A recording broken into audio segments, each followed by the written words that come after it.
We often use the analogy of the iceberg to explain human behavior.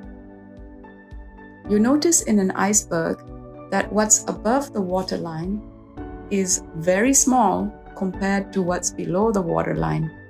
I think about the movie Titanic. So what is above the waterline? Well, above the waterline is our behaviors, our action. It's everything that we do that is perceivable by other people. And we often think that it's our behaviors and our action that will change our results. So how many times in your life have you tried to take action and change your behavior, hoping that you will arrive at a completely different place, but you find yourself still stuck in the hamster wheel of doing very similar things, maybe slightly different, but definitely not enough to take you to a new place? Well, that's because the observer that you are, how you perceive yourself and your various options in life is so dependent on your level of self-awareness and consciousness.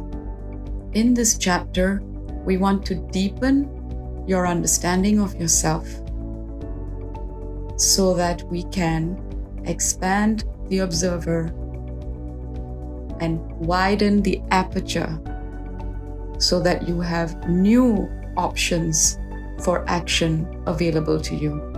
In the later chapters, we will look at what those actions could be.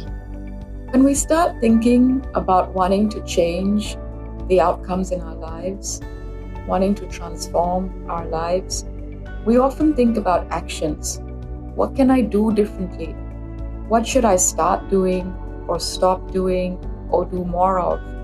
So we often look at action and we think that actions will lead to the outcomes or the results. That is true, but in this chapter, we're going to look at a model that is called OAR. O stands for observer, A for action, and R for the results. So, coming back to the observer is you. You and your ability to observe what's going on internally for you and to observe and perceive what's happening in your external world.